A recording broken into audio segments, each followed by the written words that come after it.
So what exactly is the Jobs Act? The Jobs Act is officially titled the Jumpstart Our Business Startups Act. It's a very catchy name, and the acronym becomes the Jobs Act. It was able to be easily used by people in Congress to try to, for political purposes, and became very useful for them on one level. But on a 10,000-foot level, there are really 6 different substantive provisions of the Jobs Act. Title I, as many of you might know, deals with emerging growth companies and the IPO on-ramp. It provides for such things as the confidential submission of registration statements, pre-filing testing the waters communications, exemptions from the say-on-pay, and some of the other provisions of the disclosure requirements of the securities laws, the auditor attestation requirements for internal control over financial reporting, and some other things like that. This title, the provision dealing with emerging growth companies, was effective upon enactment of the Act, and the panel is going to talk a lot more about that in detail. Title II deals with the elimination of general solicitation in Rule 506 and Rule 144A offerings. It required SEC rulemaking to become effective. The SEC rules were adopted finally in June of this year. It was supposed to be done within 45 days of enactment, which would have been around July 4th of 2012. But like I said, they finally adopted it in July of this year, and it just became effective on Monday. And basically, there is not much more to it than providing for the ability to do general solicitations in Rule 506 offerings, which has obviously been something a lot of people had wanted to do for a long time. At the same time the SEC adopted that change, they also adopted the bad actor provisions, restricting issuers with certain bad actors from relying on 506 in connection with some of their offerings. I'll touch a little bit more on this a little bit later when I get to the outlook, but the panel is also going to discuss both of these aspects in a lot more detail. Title III is a very interesting provision, and it deals with crowdfunding. Congress didn't define crowdfunding in the Jobs Act. Obviously, that was intentional to provide the greatest flexibility for both issuers who are trying to take advantage of it and ultimately, I think, for the regulators who are trying to define it and regulate it. But basically what it's designed to do is take a platform like a Kickstarter or one of the other donation-based platforms and apply it to the sales of securities. For those of you who don't know what Kickstarter is, basically people go on I'll use Kickstarter, but there are lots of other similar platforms. But basically what you do is you go onto the website. If somebody has an idea, they want to raise some money to try to take their idea somewhere, and they ask for donations. You can't sell securities that way as a general matter, although we're going to talk about one of the options that are available to issuers when we get to the panel.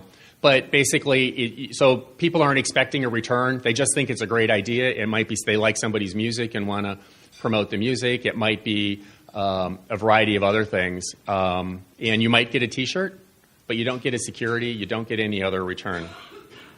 So basically what it does is it allows people to raise relatively small amounts in the aggregate of capital, but from a number of people using the internet and social media.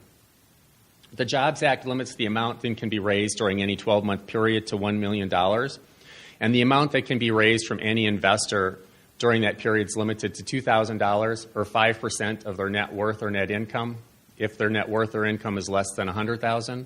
Otherwise, it's 10% of their net worth or income. So as you can see, if you were able to find a really high net worth person, you might be able to raise $1 million from that person, but that's not really what crowdfunding is designed to do. The Jobs Act requires that transactions be conducted through a broker or funding portal, both of which will be regulated, and the Jobs Act also requires issuers to provide certain disclosures to investors.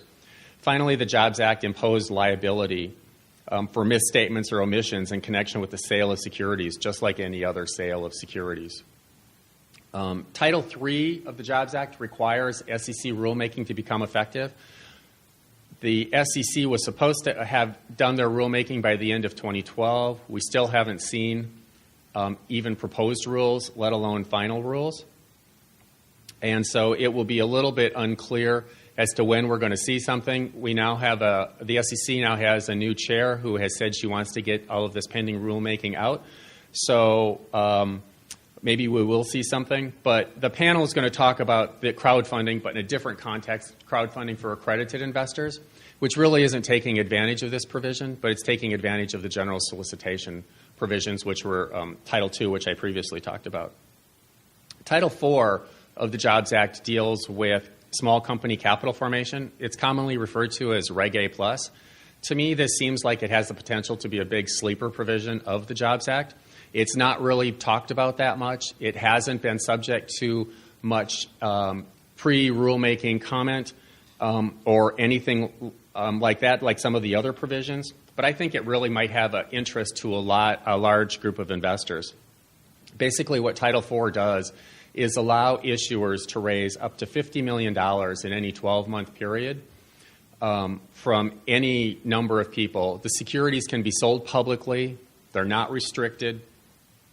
A registration statement doesn't need to be filed with the SEC, although certain information does need to be filed and need to be submitted to the SEC and provided to investors. Currently, there is a Reg A, which is why this one is called Reg A+. There's a Reg A, but that one's limited to $5 million. It's not used very often. You can probably count on one or two hands the number of people who have done Reg A offerings and filed information with the SEC.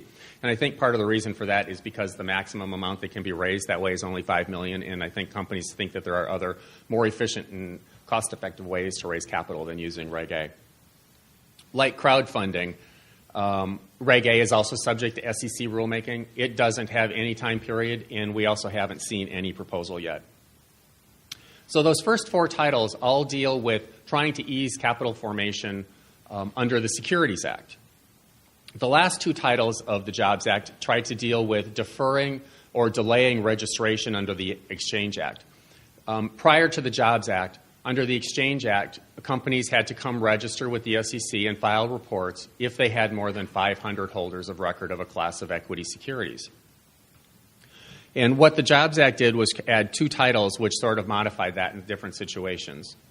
Title V increased the number of security holders that of a record of a class of equity securities a company must have before it registers to either 2,000 holders of record or having 500 non-accredited investors. So it could increase dramatically the number of shareholders a company can have, that it can go out and raise capital from more people before it has to go register with the SEC. It does impose additional record keeping on companies if they want to try to assure that they have less than 500 non-accredited investors. But other than that, it really provides some advantages to companies. You also get to exclude, when you're determining your number of investors, shares that are sold through crowdfunding in Title III when that becomes available, or securities that are sold to employees pursuant to an employee compensation plan. It was effective upon enactment and doesn't require SEC rulemaking, but for those of you who practice in this area, there will be some inconsistencies between the existing SEC rules and the Jobs Act provision. The SEC will clean those rules up, but the Jobs Act provision controls because it changed the Securities Act as opposed to required SEC rulemaking to become effective.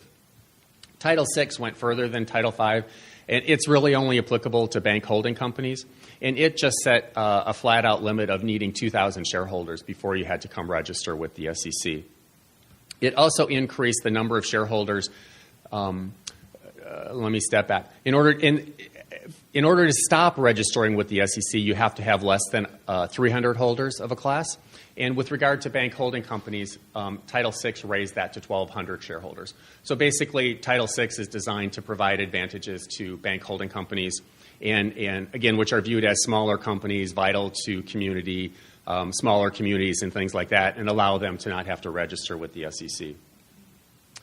And like Title V, there will be some inconsistencies between existing SEC rules and the Jobs Act, but the Jobs Act does control. I think it's interesting to note that when you look at them, each of these provisions of the Jobs Act are really sort of targeting different audiences.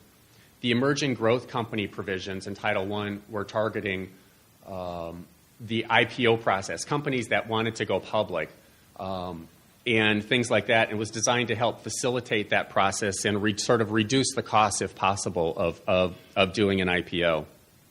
The general solicitation provisions are designed not for companies trying to go public, but rather to update certain private placement practices to reflect current practices, as well as the realities of the internet age and the ease of communication. Crowdfunding was designed to help ease initial fundraising for the small startup company or the person who has an idea and needs money in order to be able to develop that idea, and really sort of provide a way for them to attract some initial seed capital. The Reg A Plus provisions were designed to sort of help ease capital raising by smaller companies. They may already have an operation, they may have an idea, but they need money. Right now, we do see offerings in the public offerings in the $50 million range, but those require registration statements. They require a greater expense. Reg A Plus will help these people not have to necessarily do it through the SEC and raise money. And then obviously Titles 5 and 6 allowed companies to not have to report with the SEC,